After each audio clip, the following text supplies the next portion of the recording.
Hey guys, your boy Grizzly here. I'm eager to show you one of the most, if not the most broken druid build ever. I was able to play the season 10 PTR for a couple of days now, and even for that little time I came up with not only one but two broken builds for the druid, literally dealing like trillions of damage. Uh, this is a quick show for you to get to know how Druid the Pulverize works, and you can see with the new reworked Infernal Hordes, this is a Goblin level, and it absolutely devastates everything. Um, I'm going to start this video with the new seasonal content, and then I'm gonna explain everything, going through the gear, skill tree, Paragon Board, the perks, everything. By the way, I don't have any optimal gear at all, and I just wanted to share with you what this build can actually do. I'm gonna pre-stack real quick, and look, just bear in mind that I'm not even in Grizzly Rage, and yet I'm dealing like tons of damage. You can see now, there we go, the trillions are just beginning to fly. So yeah, this is what we're talking about. I think I was able to see something like few thousand trillions, and yeah, it can both do huge overpowers and dot damage at the same time.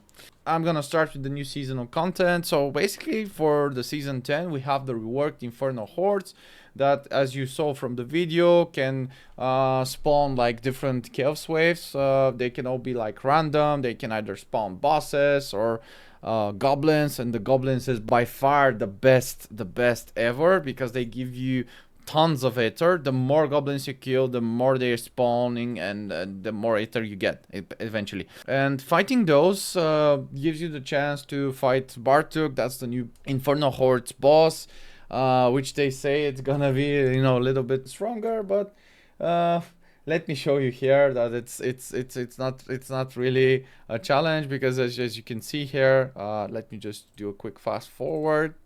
uh, Even with this build it can be easily one-shotted. Here is a short showcase of what this build can actually do. So yeah, this is the hardest boss in the game. Bam, gone. The reward from that would be the Chaos Uniques, which are the new armor items. They can only be armor pieces such as helm, chest piece, gloves, pants, or boots. But the good thing is that they can actually inherit like other powers, like for example the Rotting Lightbringer, which made the Pulverize Druid build overpowered, like by far. It's a currently god tier druid build, but now it's gonna be something else. I expected, if they don't nerf it of course, I expected to easily get to 140, maybe even clear 150. Bear in mind that my gear is not even optimized, so what you're seeing here is not even close to its true potential. That's what I wanted to show you. The Rotting Lightbringer now can be on either of these pieces, so in my case I decided that it's best to be on pants or boots. And the great part about these Chaos Uniques is that you can actually get 20% in addition, multiplicatively more. If the Rotting Lightbringer is 600% at max, the Chaos Uniques can actually be like 720, which is insane. The Chaos Unique items inherit the other stats as well, like the implicit modifiers, the affixes, everything. So the good here is that this build utilizes only two Chaos Uniques. The next one would be Hunter Zenith. Hunter Zenith is really strong here as well, because it gives you a great synergize with you know, overpower, and it's an additional source of overpowering as well. And not only it increases your multiplicative damage, but it gives you stacks and ranks to quick shift, to other passives that are really important for you, like Predatory Instincts, which is gonna help you cap your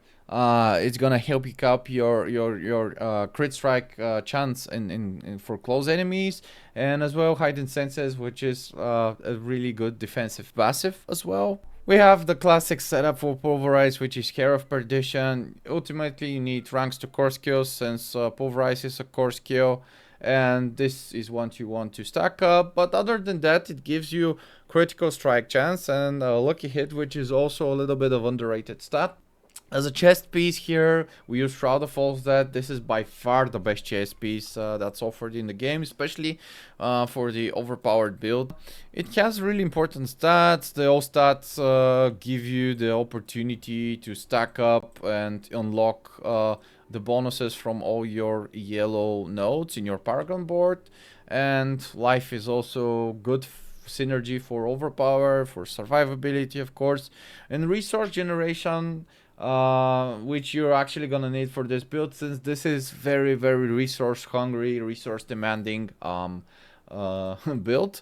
We have the Earth Sign Horror gauntlets. You really need the Earth Sign Horror because this gives you the Earth attack of Pulverize. So now Pulverize is treated both as Werebear, Nature Magic, and Earth skill, which gives you huge multiplier in terms of damage.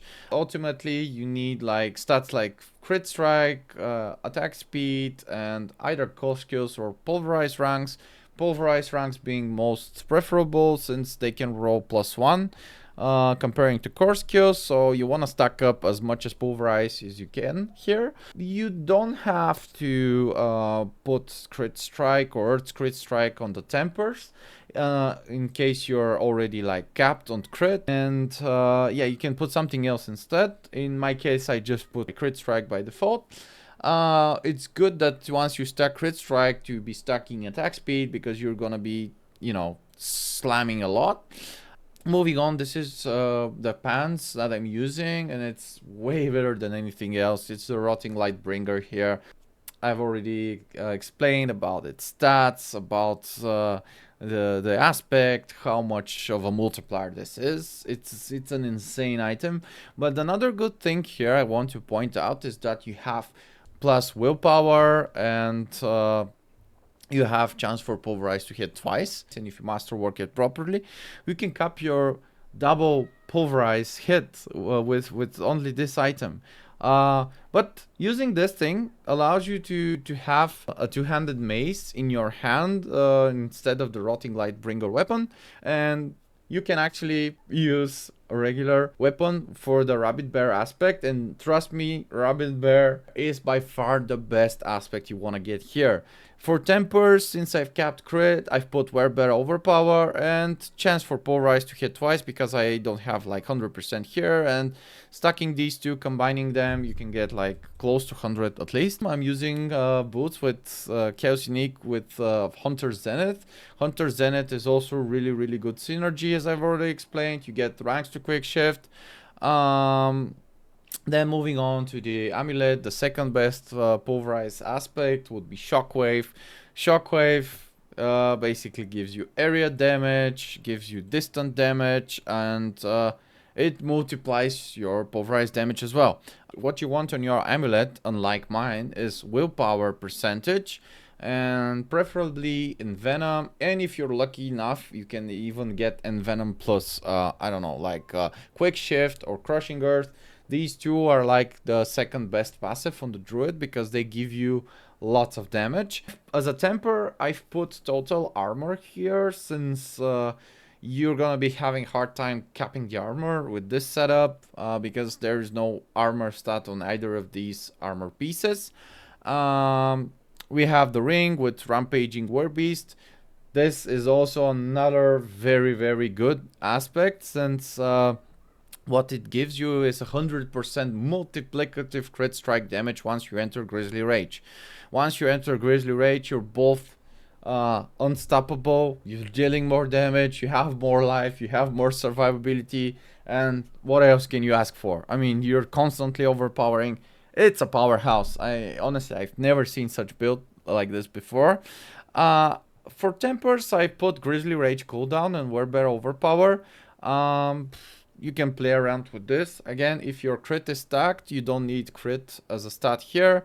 As you can see, this was probably the first ancestral item I've grabbed as a ring because it has lightning resistance, which you're not gonna need, so don't pay attention to that. What you want is willpower, attack speed, either crit if you're not capped, or if you're capped, maybe, I don't know, life. Next thing, the final item is of course Starless Skies. Starless Skies gives you ranks to core skills. Again, it's a huge damage buff. You have a lot of attack speed from it, decent amount of lucky hit, crit chance as well, and it gives you 50% more multiplicative damage and as well resource cost reduction. The reason why you're gonna need a spirit cost reduction is because you're gonna spam Pulverize and you wanna keep spamming it. And you know, you cannot play this build without the energized rune because we no longer have the temper for lucky hit resources. You can only have it on the ring and the amulet. From you know, the wolf spirit boons, I think that energize is the one that gives you the best output here, since with every hit you're gonna be restoring all your resources, and we're gonna need a lot of resource restoration because of the new perks, because right now your skills are gonna be costing more. You want to be overflowing your resources. I personally picked Gift of the Stack because it gives you max spirit, which you're gonna need, and spirit per second. You somehow need a way to recharge it. So yeah, I think that Energize with Gift of the Stack is both pretty well. We're gonna pick swooping attacks for extra attack speed, and we're gonna pick extra multiplicative crit strike damage. We already discussed about the Energize, and you can either pick Masochistic. I prefer Masochistic because it's like a lot of heal and sustain at the same time, and you already have enough of sources for overpower, so you know you're not gonna need even a Xan rune or Obsidian Slam. You're gonna be overpowering all the time, constantly. So moving on to the seasonal powers, or how they now call them, perks. You have 4 main powers here, 4 unique powers here you can put, and by far the best for this build is Brawn over Brains. It gives you multiplicative overpower damage, it gives you max life bonus, it gives you everything. The only downside of it is that it actually reduces your cap on armor and resistances with 25% on maximum res, and it caps the armor at 60 instead of 85. But trust me, with all these passives and all these items, your survivability is gonna be insane. So you're not really gonna be bothered by you know, being with less resistance and armor. So defense is not a problem. So the other power I'm using is Overabundance. Basically, it gives you 20% multiplicative damage every time you overflow your spirit. That's why it's important for us to have spirit generation. This bonus stacks up but does not refresh. I'm not entirely sure what this means. I'm not sure if Blizzard's gonna rework this, but basically if you infinitely attack a target, it scales your damage to, I don't know, maybe even infinite. So this is really good. It synergizes with resource cost reduction, resource generation, and attack speed. Another perk I chose is Alternating Alterations. It gives you resource cost reduction and you increase the damage. It gives you a lot of regeneration on the spirit. So yeah, I think that this is one of the best here. Crazy Brew isn't something you're gonna be benefiting like 100% of the time, but I chose it since I wanted to make it a little bit more interesting. But first, it gives you a lot of resource cost reduction and attack speed, and it's triggered by drinking a potion. Now, I'm spamming, you know, Pulverize without a potion, without activating this effect. But look now what happens once I drink my potion. So look, this is a huge attack speed bonus, and you can just keep spamming it. So it's gonna be easier for you maybe to stack up and trigger the effect of overabundance. So these two, I think that they have really good synergy together, so that's why I chose them. And this is so much for the perks. Feel free to experiment. I'm not sure, but right now they seem to be quite overpowered, so we'll see if Blizzard's gonna nerf them. Moving on to the skill tree. It's a classic Pulverize setup. There's nothing really new from season 9. So you want as many ranks as you can in Pulverize. You get Raging Pulverize here. Me personally, I prefer Cyclone Armor because it gives you passively like 20% non-physical damage reduction. I get all my points in Ancestral Fortitude for the resistances. You know, all the points I can get in Vigilance, because this is damage reduction, because we're gonna be spamming Debilitating Roar all the time, and it's gonna trigger it passively. We want Backlash, another skill that gives you a lot of multiplicative damage just by using your defensive skills. I'm using Nature's Reach because of the damage boost and Feral Aptitude as well, but you know, interesting thing here is I chose, you know, the companions, and you don't really depend on those companions, but they can trigger something that's really, really boosting your damage. Can you guess what that is? For those of you who don't know, I'm gonna explain it to you, because first of all, you can trigger this while you're in GrizzlyRage, and these companions actually give you the opportunity to stack up your damage even better by using the Cax rune here. Cax rune gives you damage boost, 100% damage boost for 1 second after you use any skill that's not basic or defensive. So this is why you want to be using you know, the Cax rune here, and the best way to use it, to trigger it, is not only with Pulverize, but with your companions as well. We get of course the Crushing Guard passive here for damage, Stone Guard as well. We want to get as many ranks of Envenom as possible, and Toxic Claws as well, because we're gonna be dealing poison damage. Remember, from Rotting Lightbringer, all your damage being converted to poison. Even though you're overpowering. Yeah, it's broken, I know. Mending for extra life, and Provocation for more frequent overpowers. On the ultimate cluster, of course, we choose GrizzlyRage. You only need 1 point, you don't need more than that. You want to max out Quick Shift as much as you can. And of course you pick Defiance, Natural Disaster, and Resonance. Usually don't really need Catastrophe, because the buff's only for 8 seconds after you enter GrizzlyRage, but I mean, since there aren't any other passive points that I'd rather spend, I just, you know, invested 3 of them here. And of course the key passive would be Earthsign Strength, since this is by far the best Werebear key passive.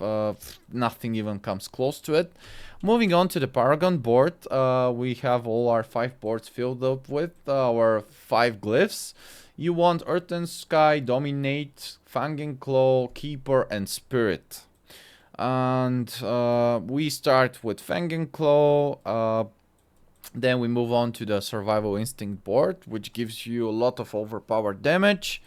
It's gonna be with Keeper. Keeper is a good glyph, but since now we're dealing poison damage, this is one of the mandatory glyphs here, so you want to be using this. If you have extra points, you can pick Earth Sign for extra life and armor. And the third board would be Heightened Malice, because it's gonna increase your damage to poison enemies, and since we're always dealing poison damage, you know, with basically all the enemies we hit are poisoned.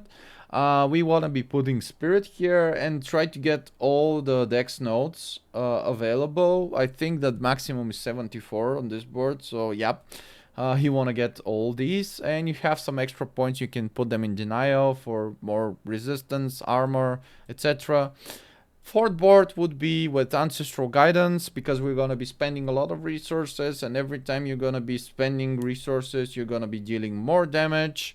It's 40x, 40% multiplicatively. So yeah, you want to put Dominate, and if you have enough points, you want to invest everything into Intelligence. Fifth board is Earth and Devastation, because of the Earthsign Horror aspect. Your Pulverize is an Earth skill, and it benefits from the Earth bonuses. You want to cap that at 60%. How to cap it? You just simply want to get damage to crowd control. If you pick these 4 here and maybe this one, you should have enough crowd control to be you know, to cap your Earth and Devastation node. This board is with glyph Earth and Sky, since Pulverize is an earth nature magic skill, and yep, that's pretty much it. This build can give you a lot. It's very flexible. You have good survivability. You have broken amount of damage. You can knock down everything in the game. You can just stomp all the bosses. Even I speculate that Pit 140 will be easy once you gear up with all these items. By the way, by the time I upload this video, there should be a planner available on Maxroll, so I'll be uploading my own planner guide, so you can just see my Paragon Board skills and uniques, items, everything, all the setup basically, for easier reference. And yeah, appreciate you watching this video. If you like, please give me a sub, come on the stream, hang out together. It's gonna be fun. If you have any questions, I promise you I'm gonna try and help you. And yep, see you next time. Grizzly out.